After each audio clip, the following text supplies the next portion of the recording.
comme ça, nous des carrières bien dans conteneur il y a pas de question. Sur le conteneur pas question dans la voie. Autant non gamba.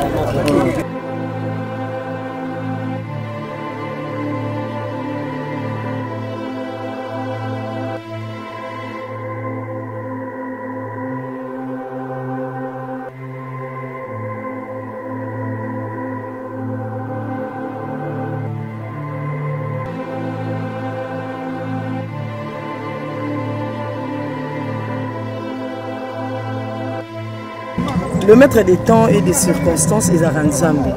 Nzambe m'a tapé ça et biso papa, il ne m'a pas permettre le papa Zalaté. C'est que maîtresse et sœurs condoléances à la maman coquette Sassa. Donc ce n'est pas facile. Moi continue à continuer. Donc je n'ai pas de justification à faire sur ça parce que yo benye madame Bellevue chez moi c'est ma maman. Soki naleli ezapona mipesa makasi kolela ya bougie nakolela lisusu te yesu akotilika mwana ye nakolela lisusu te yesu akotilika mwana ye kolela nanga ezali ya bougie natelemaka na maya miso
yeseke papa parce que ero ta ba mambosala to kati mamu nyonso ko to papa na to rendre hommage na yeso donc cette ça va makasi za destiné ça na biso nyonso nzambe kutapesa biso papa courage, toi forte ma soeur. Donc ça fait mais la kuna donc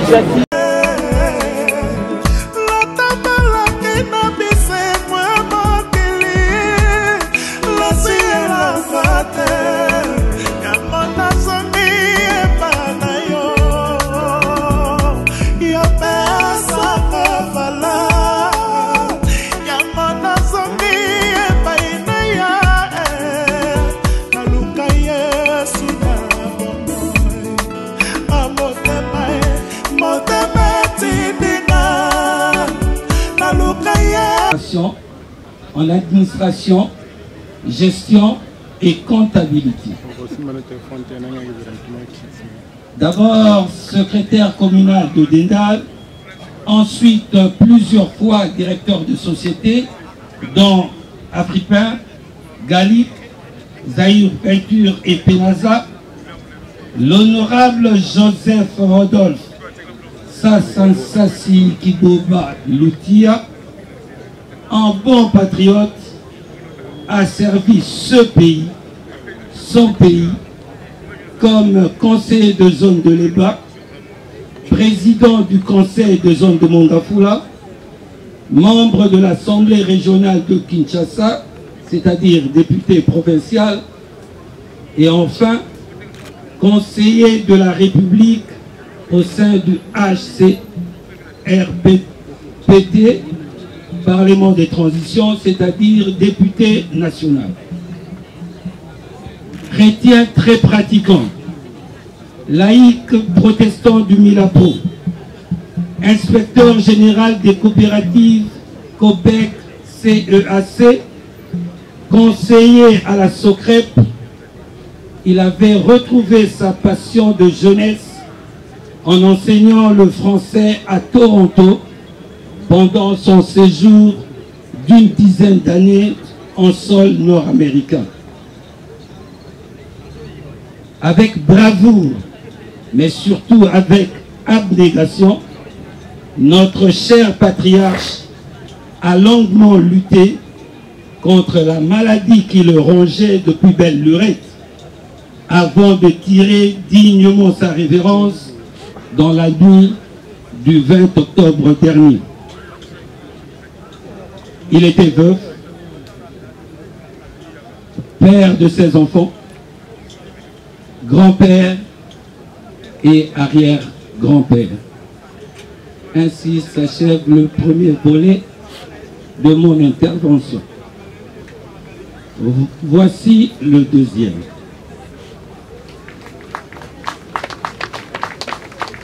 Que valent de vibrants hommages comme ceux que nous rendons aujourd'hui à un mort s'il n'a jamais entendu des mots gentils de son vivant?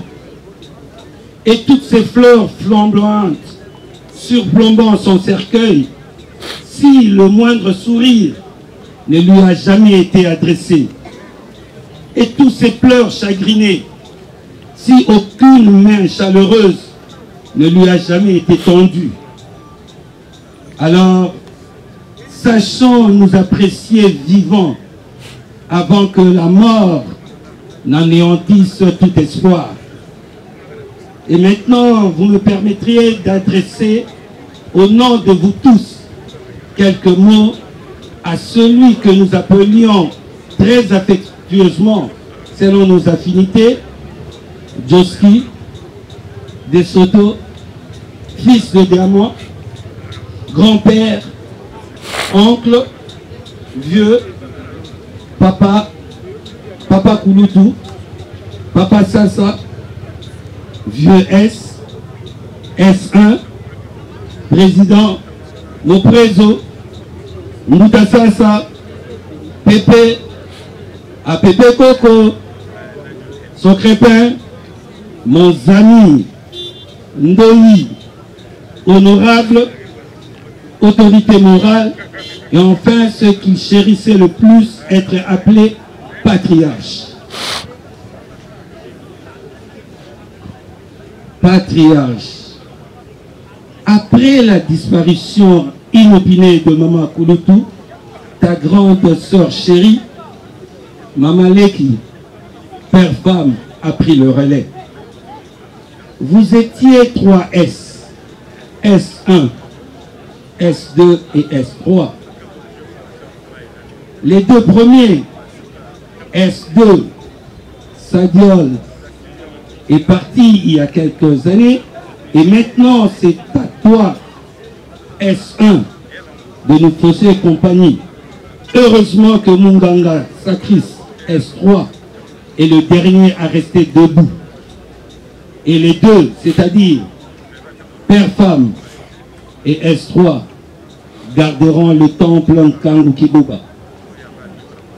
Patriarche, merci d'avoir attendu plus de 4 ans après le départ de matriarche.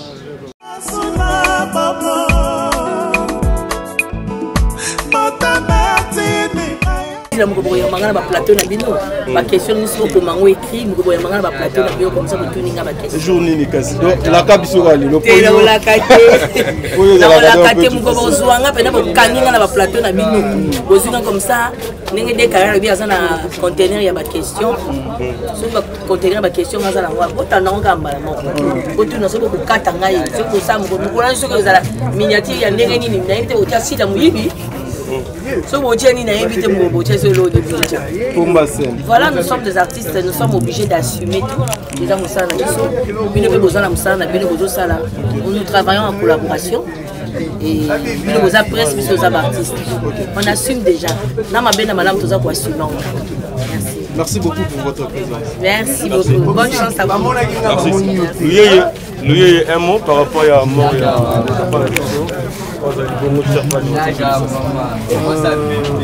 Ndeko Yves, Nagolo Baraka, courage à la grande famille, ainsi que mes très sincères condoléances à la maman Coquette Sassa.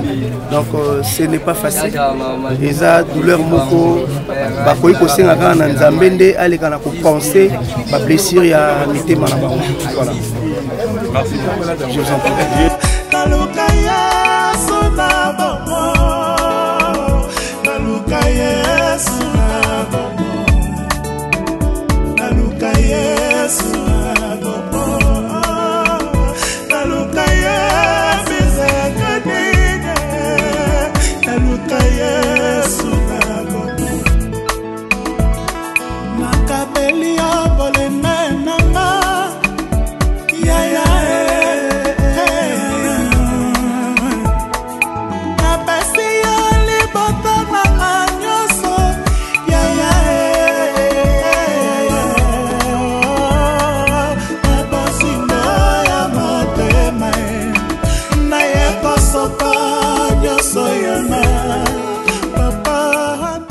en prie.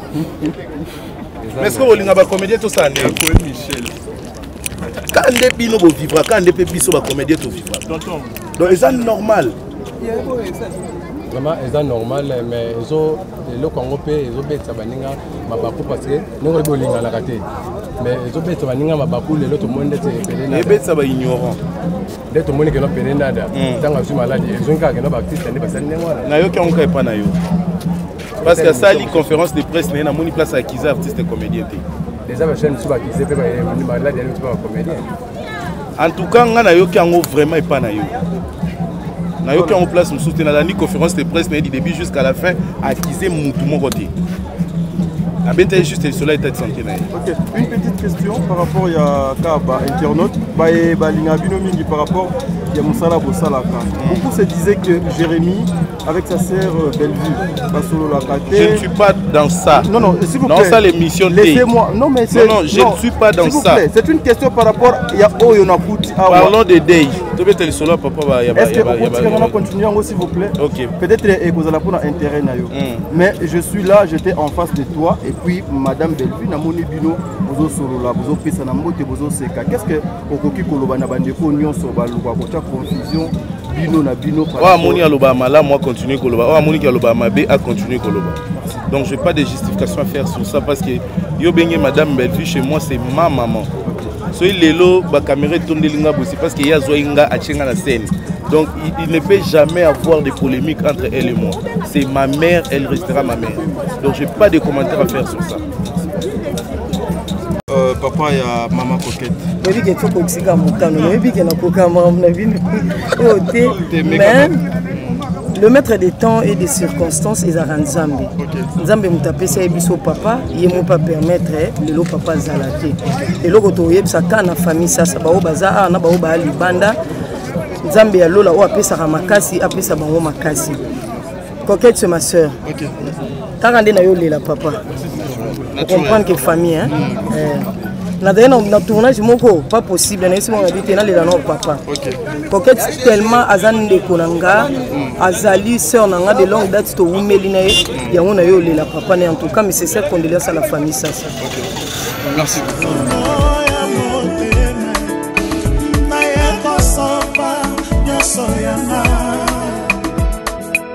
ndeko na ngai ozali kosambela na chambre oyo azali kosambela na salon nalingi nabetela o lisolo moko ezalaki mokolo moko koba na aigle basalaki connaissance bazalaki bameilleur ami mokolo mosusu koba ebisi aigle nakoya kotala na ndako na yo aigle abandi koseka alobi yozalaka rapide te yozalaka na se etikanga na yaka kotala yo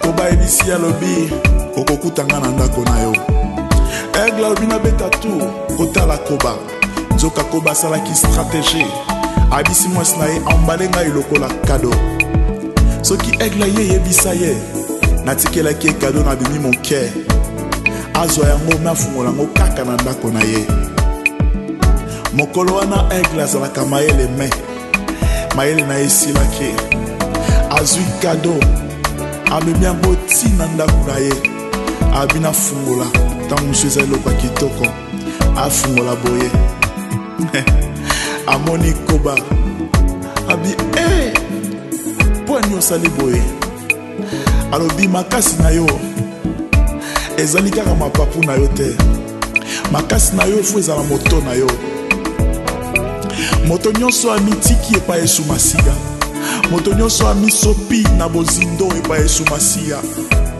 aza na mayele koleka bato oyo baza na mbongo aza na mayele koleka bato oyo basilisa baklase aza na mayele koleka bato oyo baza na bozwi nyonso ya se haleluya bapesani moteme na ndako ya aigle likolo na ngomba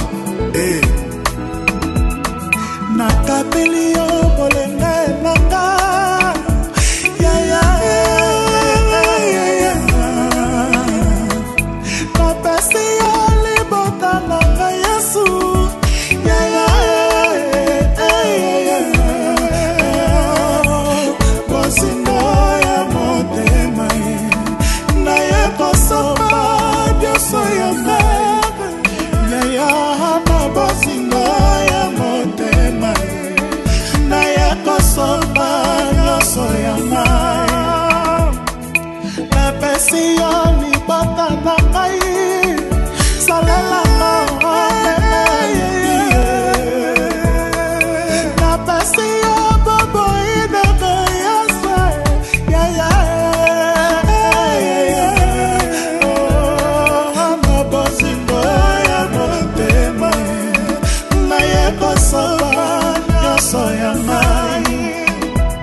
soki naleli eza mpona mipesa makasi kolela ya bushi nakolela lisusu te yesu akotilika mwana ye nakolela lisusu te yesu akotilika mwana yo kolela nanga esali ya bushi ye natelemaka na maya miso kolela nanga esali ya bushi natelemaka na maya miso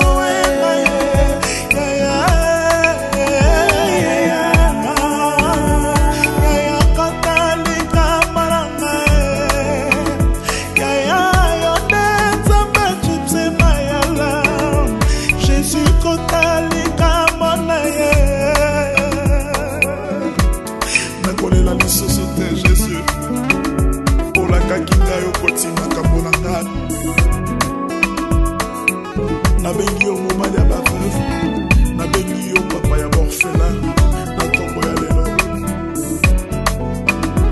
nakolela lisusu te yesu akotilika mwana ye mpona libala nanga nalela te yesu akotilika mwana ye mpona mosala nanga nalela te yesu akotilika mwana ye kolela nanga esali ya bushi ye natelemaka na maya miso na ye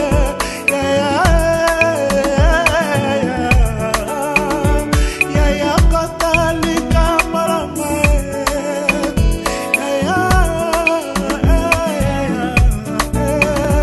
jésus kotalika mwana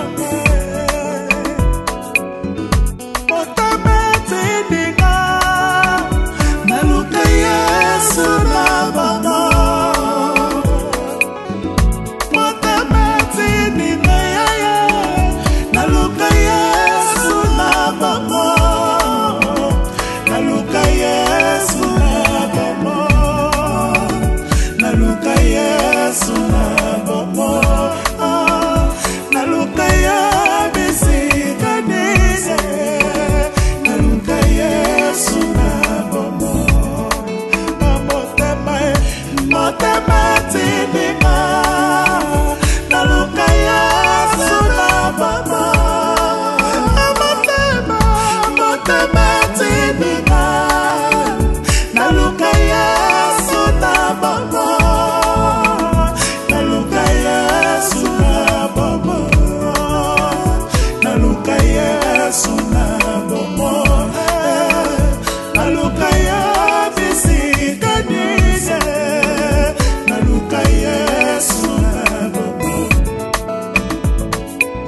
natambalaki na bese mwa mokili nasuyelaka te natambalaki na bese mwa mokili nasuyelaka te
ndeko na ngai ozali kosambela na chambre oyo azali kosambela na salon nalingi nabetela o lisolo moko ezalaki mokolo moko koba na aigle basalaki connaissance bazalaki ba meilleur ami mokolo mosusu koba ebisi aigle nakoya kotala na ndako na yo aigle abandi koseka alobi yozalaka rapide te yozalaka na se etikanga nayaka kotala yo